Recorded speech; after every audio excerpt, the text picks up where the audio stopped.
저희가 요한복음 21장 말씀을 함께 봉독을 했습니다. 이 말씀을 읽으면 괜히 마음에 부끄러움도 임하고 또 죄송함도 임하고 또 주님 나를 사랑하느냐 물으시는데 그 앞에 나는 어떤 말을 하나 하는 생각도 들어서 괜히 주일 아침에 울컥해서 죄송합니다. 주일 아침 이런 거 아닌데 원래 죄송합니다. 주일 아침에 밝게 또 힘있게 예배 드려야 되는데 갑자기 말씀 봉독하다가 말씀 앞에 잠시 마음이 움직였습니다. 함께 소망하고 또 바라는 것은 여러분 꼭 한 말씀을 받으시고 꼭 한 말씀을 붙드시기를 바랍니다. 여러분 우리가 일평생을 살고 나면 내가 가장 사랑했던 말씀이 뭘까? 그것이 남거든요.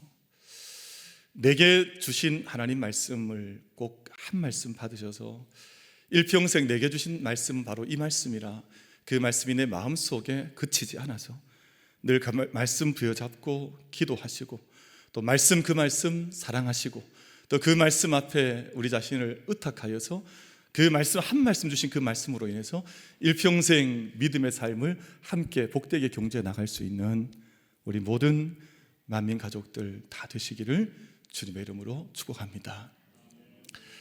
제가 잠시 기도하겠습니다. 하나님 아버지, 우리 가운데 마음과 심령이 상한 자들이 있습니다. 하나님 아버지, 저들 가운데 육신의 무거운 질고가 있는 자들이 있습니다. 하나님 아버지, 우리 가운데 중한 기도의 제목을 붙들고 주의 전에 오른 자들이 있습니다.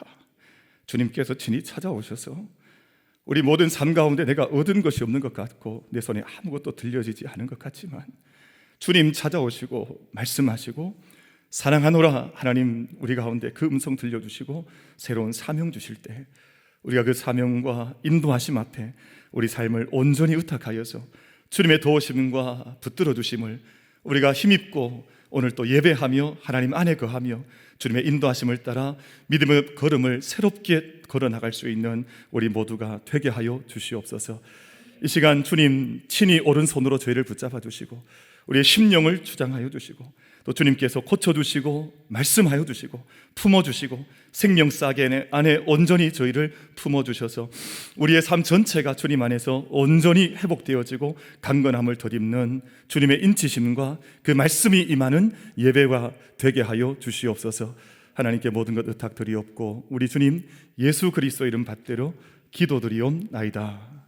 아멘.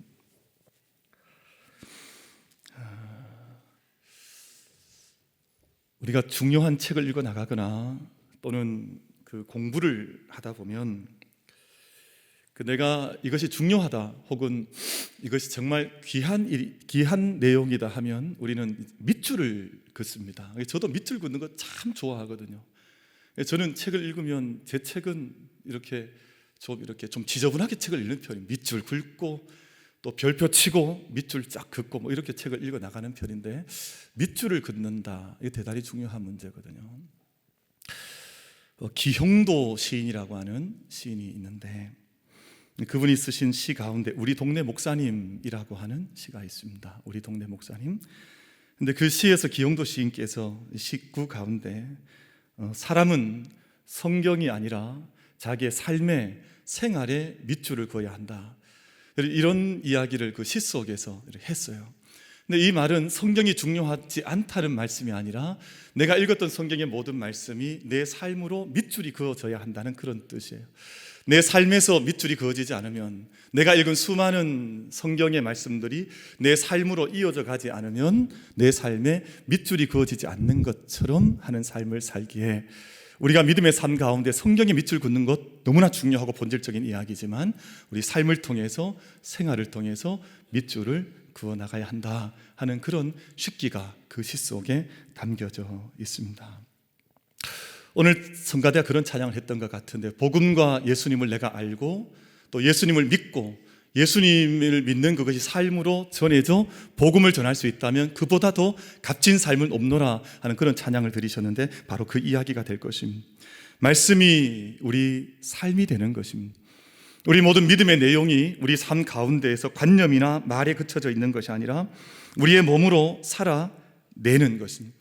그래서 신명기 말씀 속에는 율법을 마음판에 새기라 말씀하신 것은 그 말씀이 세워진 마음판에 새겨진 말씀이 우리 삶 가운데 나타나고 사라져야 한다는 것을 말씀하신 신명기의 말씀을 저희가 기억하고 있습니다. 예수님께서 하신 말씀 가운데 나의 이 말을 듣고 행하는 자가 자신의 집을 반석 위에 집을 짓는 지혜로운 사람과 같다. 나의 말을 듣고 행하는 자가 곧 내 어머니요 내 형제라. 주님께서 그렇게 말씀하셨거든요. 만약에 내가 들은 말씀이 내가 읽었던 모든 성경의 귀절과 그 귀한 성부들이 내 삶 가운데 행함으로 나타나지 않으면 내 어머니가 될 수가 없고 내 형제가 될 수가 없고 그리고 너희의 삶이 반석 가운데 세워진 지혜로운 사람과 같을 수가 없어서 너희의 삶은 그 들었던 모든 말씀, 읽은 말씀을 통해서 밑줄이 그어져 삶 가운데 나타나고 있느냐 하는 것을 말씀을 하는 것입니다. 요한복음 21장, 오늘 저희는 이 요한복음 마지막 장 말씀으로 이 말씀을 읽으셨는데 이 말씀 속에는 밑줄을 그어야 할 말씀이 너무 많습니다. 읽어나가면 한 줄 한 줄 밑줄을 긋지 않을 수 없는 글들이 요한복음 21장 말씀 속에 기록이 되어져 있어서, 왜냐하면 예수님께 찾아오셔서 내가 너희를 어떻게 사랑하는지 그림 같은 언어로 말씀을 하셨거든요. 그리고 그 제자들에게 어떤 사명을 어떻게 주셨는지 정말 한 폭 그림 같은 그 사명 보내심의 사건이 말씀 속에 기록이 되어져 있어서 밑줄을 긋지 않을 수 없는 말씀들이 오늘 본문 말씀 속에 기록이 되어져 있습니다. 오늘 부활하신 주님께서 디베랴 호숫가 밤새워 고기 잡던 제자들 찾아오셨는데 오늘 말씀 보면 부활하신 주님께서 세 번째 찾아오셨다 했습니다. 그럼 몇 번째 찾아오셨다고요? 세 번째 찾아오셨다. 오늘 그 말씀이 기록이 되어져 있습니다. 1절 말씀. 그 후에 예수께서 디베랴 호수에서 또 제자들에게 자기를 나타내셨으니, 이 말씀이 정말 귀한 말씀이거든요. 그 후에 예수님께서, 부활하신 주님께서 디베랴 호수, 디베랴 호수는 삶의 자리였습니다. 제자들이 자기 삶의 자리를 달려가던, 고통받던, 밤새껏 그물을 내리고 수고하고 땀 흘리고 힘써서 밤새 잠도 이루지 못했던 그 삶의 자리였는데, 그 자리에 주님께서 또 제자들에게 자기를 나타내셨다, 그렇게 말씀을 하는데요. 여러분, 이 말씀을 잘 기억하시길 바랍니다. 또 나타내셨다, 다시 나타내셨다. 어게인이란 말이 있잖아요. 다시금 나타내셔서 디베랴 바닷가에 주님께서, 부활하신 주님께 다시금 찾아오셨다 말씀을 하고 있습니다. 그럼 복음서를 읽어 나가다 보면 하나님께서 직접 그 음성을, 예수님께서 계신 그 자리에 나타내셨던 하나님의 음성이 들려졌던 것이 세 번 기록이 되어져 있습니다. 여러분 잘 아시는 것처럼 예수님께서 세례 받으시던 바로 그 자리, 이는 내 사랑하는 아들, 내 기뻐하는 자라, 그때 그 음성을 들려주셨거든요. 그리고 두 번째는 변화산 사건에서 또 하나님께서 음성을 들려주셨는데, 이는 내 사랑하는 아들이라, 내 기뻐하는 자라 말씀하셨습니다. 그리고 감람산에 올라가셔서 마지막 십자가를 앞두고 기도하실 때 형태는 좀 다르지만 다시금 하나님께서 아들을 향해서 말씀을 내어놓으셨는데, 여러분 상황은 조금씩 다른다 할지라도 하나님께서 주셨던 말씀은 한 가지였습니다. 이는 내 사랑하는 아들이요 내 기뻐하는 자라. 이는 내 사랑하는 아들이요 내 기뻐하는 자. 하나님의 사랑을 그렇게 나타내 주님의 향해서 말씀을 주셨습니다.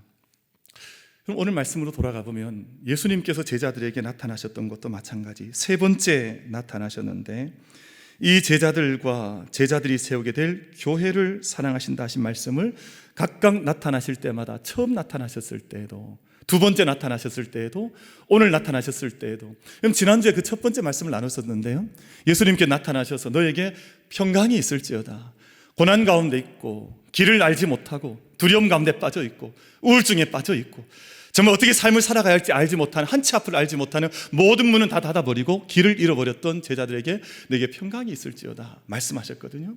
두 번째 나타나신 주님께서 너에게 믿음이 있을지어다, 모든 믿음을 잃어버렸던 제자들 가운데 믿음의 확증을 주시면서 내가 믿음의 삶을 살아야 되지 않겠느냐, 보지 못하고 믿는 자들은 복되지 않겠느냐, 두 번째 나타나셨을 때 주신 말씀이었었고요. 오늘 세 번째 주님께서 다시금 나타나 주신 말씀은 내가 너희를 사랑하노라 하신 그 확증을 제자들 가운데 다시금 주시기 위하여서 세 번째 나타나셔서 사랑을 부어주시고 계십니다. 사랑하는 만민의 모든 가족 여러분, 이 세 번이란 단어가 중요한데요, 그럼 세 번, 그럼 우리 흔히 농담하는 말로, 농담처럼 말, 3-3번은 해야 되지 않느냐. 근데 성경에 3번이 참 중요하게 등장하거든요. 근데 여러분 어떻게 생각하세요? 오늘 이 3번이 하나님께서 예수님께 들려주신 3번의 음성, 또는 예수님께 제자에게 나타났던 3번의 현현과 나타나심, 여러분 이것을 어떻게 생각하십니까? 오늘 잠시 뒤에 좀 우리가 뒷부분에 다시 묵상하겠습니다만, 예수님께 베드로에게, 사랑하시던 베드로에게 네가 나를 사랑하느냐 3번 물으셨는데 또 3번을 물으셨어요. 여러분 이 3번이 갖고 있는 영적인 의미가 뭐겠습니까? 여러분 1번, 2번, 3번, 예수님께 하나님께 3번 나타나시고 3번 말씀하시고 또 3번 현현하셨다. 숫자상 3번을 말씀하시는 것 같습니까? 이 말씀은 그런 뜻 아닙니다. 이 말씀의 뜻은요, 하나님께 다시 또 우리에게 찾아오셔서 영원토록 하실 그 말씀은 내가 너희를 사랑하노라 하신 이 말씀이고, 거듭 반복되어져 또 새로운 사랑으로, 또 새 은혜로, 새 능력으로 우리 가운데 찾아오시니, 단지 숫자상으로 1번, 2번, 3번, 기수나 소수상의 3번이 아니라 하나님께서 영원히 다시금 또 우리 가운데 우리 삶에 찾아오셔서 말씀하시고 물으시고 확증하시고 임재하신다는 하나님의 약속의 말씀이니, 우리 만민의 모든 가족들은 이 말씀을 받을 때 영원히 우리가 함께 하신다고 하신 하나님의 약속의 말씀, 영원토록 임마누엘로 함께 하신다는 하나님의 인치심의 말씀으로 이 말씀을 받아 우리 삶이 단순히 1번, 2번 반복되어지는 세상의 삶에 고단한 불편한 세상의 인생길을 살아가는 우리들이 아니라, 끊임없이 우리와 함께 하시고 역사하신 하나님의 사랑 속에서 부단히 믿음의 발걸음들을 함께 감당하고 걸어갈 수 있는 우리 모든 만민 가족들 다 되어지시기를 주님의 이름으로 축복합니다. 오늘 3번 찾아오셨다 이 말씀은 영원히 찾아오신다는 말씀, 내가 너희를 사랑하노라, 이는 내 사랑하는 아들이요 내 기뻐하는 자라, 이 말씀은 우리의 조건이나 상황 때문에 바뀌어지는 말씀이 아니라 우리 가운데 항상 찾아오셔 주시는 하나님의 음성인 줄로 믿고, 이는 내 사랑하는 아들이요 내 사랑하는 딸이요 내 기뻐하는 자라, 주님의 그 음성을 이날 이 예배를 통해서도 함께 얻을 수 있는 우리 모든 만민 가족들 다 되어주시기를 주님의 이름으로 축복합니다. 오늘 본문 가운데에서 주님께서 디베라 바닷가 찾아오셨는데, 여러분 저희가 읽으셨던 이 말씀을 보면 베드로를 포함해서 7명의 제자가 그 디베라 바다에서 물고기 잡고 있었다 했습니다. 몇 명이라고요? 7명의 제자가 물고기를 잡고 있었는데, 그럼 가만히 읽어보면 6명의 제자는 그 이름을 알 수가 있습니다. 6명의 제자는 어떤 제자였을까? 제가 다 알 수가 있습니다. 여러분 2절 말씀 보시면, 첫 번째는 누굽니까? 시몬 베드로와 디두모라 하는 도마와 갈릴리 가나 사람 나다나엘과, 지금까지 몇 명입니까? 3사람. 그리고 세베대의 아들들 하니까 2사람. 몇 명입니까? 5사람. 또 다른 제자 2. 근데 이 제자들 가운데 또 다른 이름이 나와 있지는 않지만 이 2 제자 가운데 한 제자는 사랑하시는 그 제자, 주님 사랑하시는 그 제자라고 하는 것을 요한복음 분명하게 보여주고 있거든요. 근데 한 제자는 이름이 등장하지 않습니다. 그래서 7명의 제자가 등장하는데, 성경에서 3이라는 숫자도 완전한 숫자이지만, 왜냐하면 성삼위일체 하나님, 삼위일체 하나님의 신비와 그 사랑을 나타내지만 7이라고 하는 숫자, 왜 굳이 7명의 제자일까? 요한계시록에 가보면 소아시아에 있던 7교회에게 편지를 쓰시는데, 7교회는 교회의 온전함, 교회의 완전함을 상징하는 완전함이요, 온전함의 숫자를 표현하는 것이거든요. 단지 7교회만 편지를 보냈다는 것이 아니라 주님의 모든 교회에게 주님께 편지를 보내셨다, 이렇게 말씀을 받는 거잖아요. 물론 그 가운데 있던 7교회는, 소아시아 7교회는 7교회로 남아있지만, 오늘 이 7 제자는 모든 제자를 다 의미하는 것인데, 6명의 제자는 그 이름이 나타나 있지만 한 사람의 제자는 그 이름이 등장해 있지를 않습니다. 그런데 공통점이 있는데요. 이 공통점이 뭐냐 하면, 이 7명의 제자는 복음서 사건 속에서 신앙을 어떤 형태로든 한 번씩 고백했던 제자들의 이름이 이 본문 속에 들어가 있습니다. 도마도 마찬가지고요, 니고데모도 마찬가지고요, 처음에 나타났던 3사람은 명백하게 신앙을 고백했고, 나머지 4사람의 제자들도 저마다의 자리에서 저마다의 서로 모양은 다르지만 신앙을 고백했던 제자들의 이름이 오늘 본문 속에 담겨져 있습니다. 시몬 베드로, 여러분 마태복음 16장에서 위대한 신앙을 고백하지 않아요? 여러분 디두모라 하는 도마는 지난주에 신앙, 우리가 말씀을 받을 때 신앙 고백을 했던 것을 저희가 듣고 지금 기억하고 있을 것입니다. 그리고 갈릴리 가나 사람 나다나엘도 요한복음 1장에서 신앙을 고백하는데, 그 신앙 고백했던 것을 잠시 다시 한번 돌아보려고 합니다. 베드로는 주는 그리스도시요 살아계신 하나님의 아들이십니다. 도마는 나의 주님이시요 나의 하나님이십니다. 나다나엘 마찬가지입니다. 당신은 하나님의 아들이십니다. 당신은 이스라엘의 임금이십니다. 여러분, 오늘 본문 속에 나타난 디베라 바닷가에서 물고기 잡고 있던 이 모든 제자들은 신앙 고백을 했던 사람들의 이름이 그 앞자리를 차지하고 있고, 7명의 제자들 역시도 전체 신앙 고백을 자기의 모양대로 자기의 상황에서 신앙 고백했던 사람인데, 한 사람의 제자 이름은 오늘 본문 속에서 기록이 되어져 있지를 않습니다. 그런데 여러분, 우리 만민에 사는 모든 성도들께서는 신앙 고백할 수 있는 그 고백적인 신앙이 있는 성도들과 믿음이 될 수 있게 되기를 주님의 이름으로 축복합니다. 고백은 지식이 아닙니다. 고백은 다른 어떤 자기의 어떤 지적인 어떤 자기의 외적인 것들, 과학이 아닙니다. 그럼 신앙 고백이라고 하는 것은 이 세상에 있는 것 가운데 가장 귀한 것인데요. 여러분, 가정에서 마찬가지 아니에요? 고백보다 더 중요한 게 뭐가 있습니까? 사랑하는 아버지가 자녀를 향한 믿음의 아버지의 고백이 가정에서 물질보다 못하겠습니까? 무엇보다 못하겠습니까? 가장 귀한 것이 고백인데요, 하나님을 향한 것도 마찬가지. 신앙의 고백이 가장 중요해서, 여러분, 마태복음에 보면 여러분 모든 신앙 고백 후에는 하나님의 응답과 예수님의 응답이 있습니다. 사도 베드로가 고백했을 때 바요나 시몬아 네가 복이 있도다. 여러분, 신앙 고백에는 주님의 복의 선포가 따르거든요. 이를 알게 하는 혈육이 아니요 하늘에 계신 내 아버지시니라. 네가 하늘에서 보면 네가 못을 매든지 하늘 매일 것이요 네가 땅에 풀면 하늘 풀리리라. 네가 이 반석 위에 내 교회를 세우겠다. 이것은 신앙 고백에 따랐던 주님의 축복의 말씀이었었거든요. 나다나엘도 마찬가지였습니다. 네가 이것을 믿느냐 더 큰 일을 보리라. 나다나엘의 신앙 고백 가운데 주셨던 주님의 말씀이었었거든요. 도마도 마찬가지였습니다. 네가 보지 못하고 믿는 자들은 더 큰 복이 있을 것이다. 이 말씀을 도마의 신앙 고백 가운데 주셨거든요. 사랑하는 우리 만민의 모든 가족 여러분, 우리가 외적인 보이는 우리 믿음의 걸음들, 교회에 올라오거나 명시적인 외적인 어떤 신앙의 어떤 외적인 모습도 중요하지만 더 중요한 것은 신앙의 내적인 명시적인 신앙의 고백일 것입니다. 우리 만민의 모든 가족들이 이 땅의 믿음의 삶을 걸어가는 동안 언제나 변치 않는 더 깊어지는, 더 넓어지는, 더 풍성해지는 신앙의 고백 가운데 함께 거할 수 있는 은혜가 우리 모두에게 임할 수 있게 되기를 주님의 이름으로 축복합니다. 오늘 주님께서 이 제자들 찾아오셔서 주신 말씀 가운데 오늘 얘들아 라는 말씀이 있는데요, 여러분, 얘들아 라는 말씀을 저희가 깊게 묵상하셨는지 안 하셨는지 모르지만 이 말씀은 독특한 말씀이거든요. 단지 그냥 호칭으로 불렀던 그런 의미의 외적인 이 아이들아 뭐 이런 의미를 가지고 있지 않습니다. 이 말씀 파이리아라고 하는 헬란 말인데요, 이 말은 해산의 고통을 통해서 낳은 아기를 어머니가 부르는 그 부름이 파이디아, 내 아들아, 내 딸아, 내 자녀들아 하는 부름이 이 말씀 속에 담겨져 있습니다. 너희는 내가 낳은 자녀들이지 않느냐. 지금 디베라 바닷가에 찾아오신 주님께 제자들 향해서 부르신 말씀이 얘들아, 너희는 내가 피값으로 산 나의 자녀들, 내 제자들, 내 교회가 아니더냐 하는 그 말씀을 주님께 제자들을 향해서 주시고 계시는 것입니다. 사랑하는 성도 여러분, 오늘 디베라 바닷가에서 나타나신 것은 사람 낚는 일을 하는 제자들 있는 곳, 신앙 고백하는 제자들이 있는 곳, 또 믿음으로 지금도 몸부림치고 있는 제자들이 있는 곳이라면 주님께서 어디든지 함께 하신다고 하는 그 말씀을 오늘 주님께서 이 말씀을 통해서 우리 가운데 주시고 있습니다. 그럼 아까 제가 말씀드리던 중에 한 제자의 이름이 빠져 있다, 한 제자 이름을 우리가 알지 못한다 그랬습니다.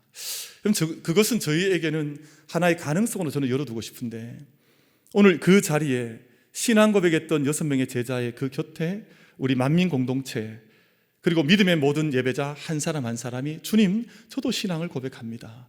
저도 아버지를 믿습니다. 저도 예수 그리스도를 믿음으로 고백하오니 오늘 주님께 찾아오셨던 그 제자의 그룹에, 그 제자의 모임에, 그 교회 공동체에 저도 그 자리에 서는 은혜를 제게 허락해 주십시오. 함께 겸손하게 그 신앙을 함께 고백할 수 있는 우리 모든 만민 가족들 될 수 있게 되기를 주님의 이름으로 축복합니다.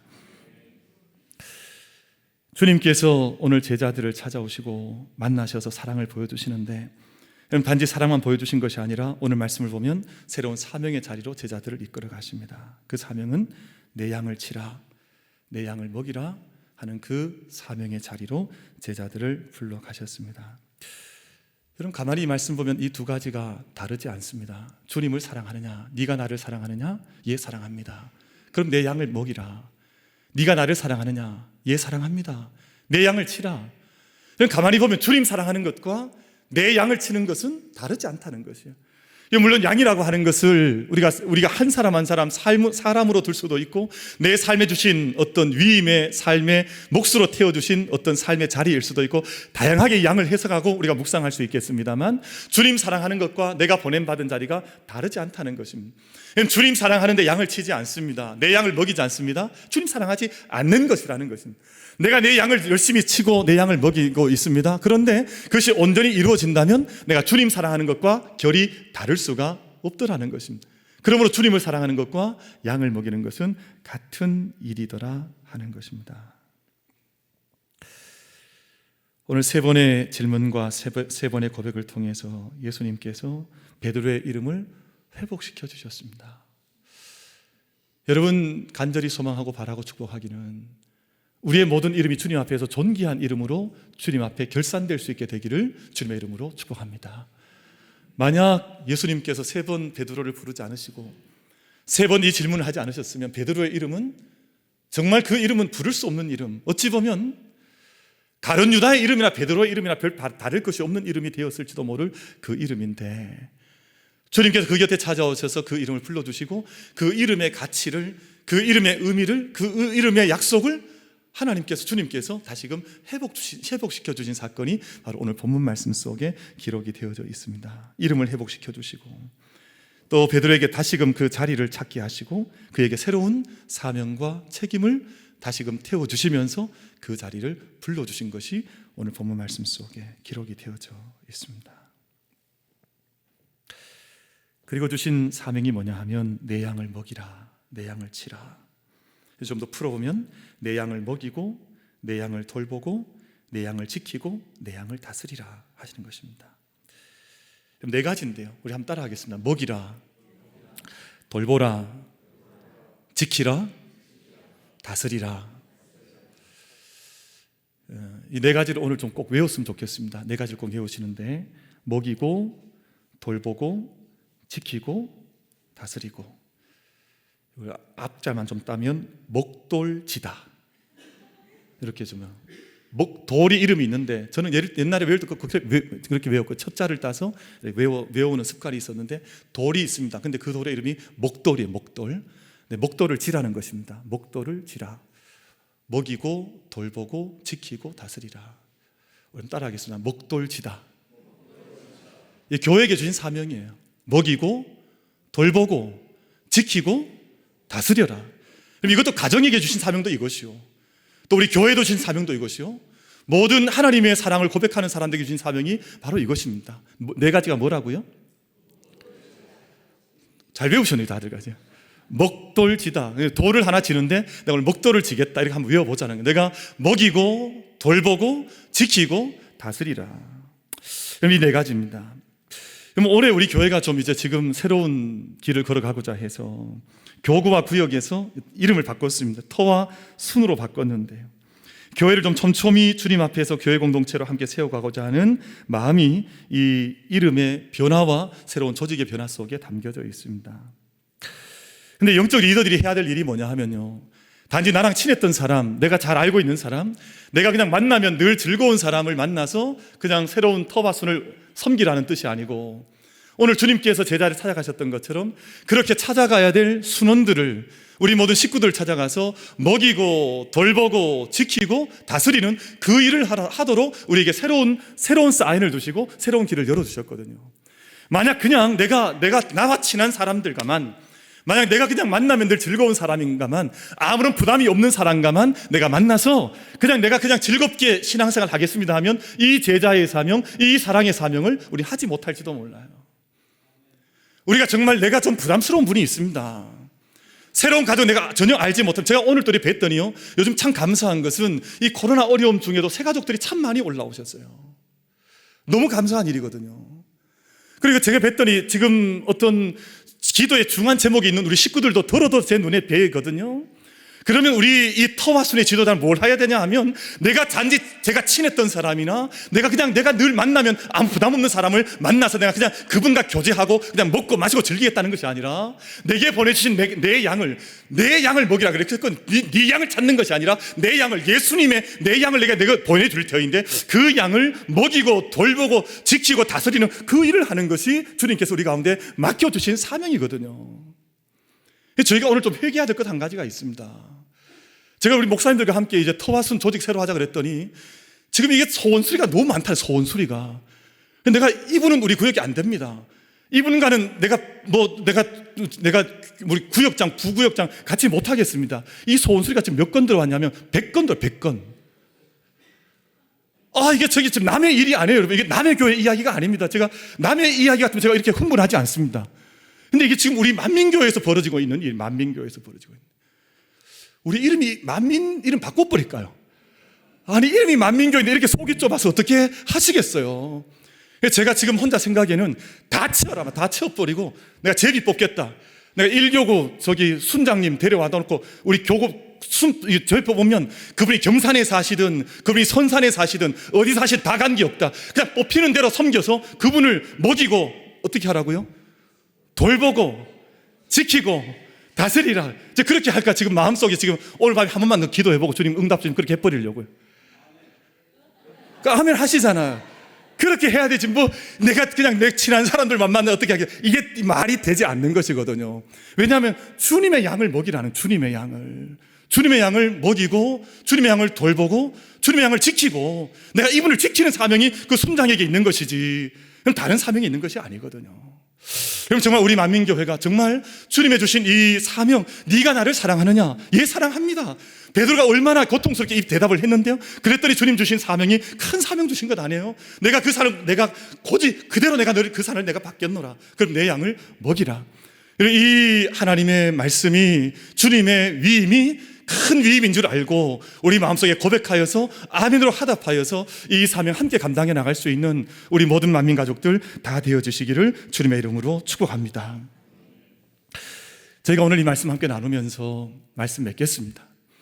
하나님, 우리 사랑하신 것은 너무나 분명합니다. 이것은 감출래야 감출 길이 없고 숨길래야 숨길 길이 없고, 하나님 우리 사랑하신 것은 영적인 눈을 뜨면 조금만 더 뜨면 하나님 사랑이 얼마나 놀랍고 우리가 펼쳐져 있는지 모릅니다. 그 사랑, 그 구원, 그 영생을 주셨는데 우리가 점검해야 될 것은 나의 사랑은 어떠한가, 나는 어떻게 주님께 그 사랑으로 응답하고 있는가 하는 것이 너무나 중요한 문제거든요. 여러분, 우리의 사랑이, 우리의 믿음의 고백이 더 넓어지고 더 깊어지고 더 풍성해지는 그 은혜가 우리 모두에게 임할 수 있게 되기를 주님의 이름으로 축복합니다. 그럼 다른 교회 볼 것도 없습니다. 저는 다른 교회 별로 신경 쓰지 않습니다. 어느 교회가 어떻게 했다, 그건 그 교회의 이야기죠.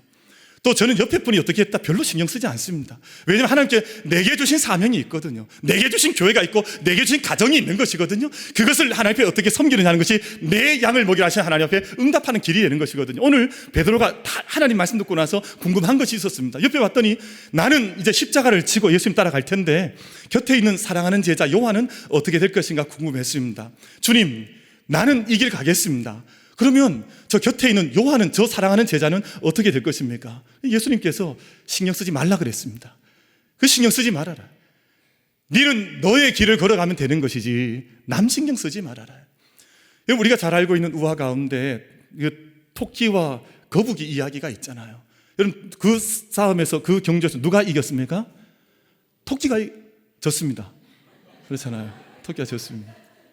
잘못 나올 뻔했습니다. 거북이가 이겼는데 그 이긴 이유가 있습니다. 거북이는 옆에 토끼가 잘 뛰어가도 신경 쓰지 않았습니다.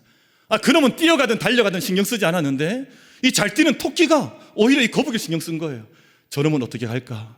신경 쓸 거 없습니다. 그냥 지길 가면 되는데 그 신경 쓰다가 잠들어 버렸잖아요. 신경 쓸 것도 없습니다. 내게 주신 삶의 자리, 내게 주신 주님의 은혜, 내게 주신 어린 양들, 이거 부여잡고 걸어가는 것이지 다른 거 신경 쓸 거 없습니다. 우리 만민교회가, 우리 모든 성도들이, 우리 모든 가정이 내게 주신 은혜, 내게 주신 사랑, 내게 주신 소명 부여잡고 승리의 발걸음을 함께 달려갈 수 있는 귀한 은혜가 우리 모두에게, 우리 공동체에게, 가정에게 임할 수 있게 되기를 주님의 이름으로 축복합니다. 기도하겠습니다.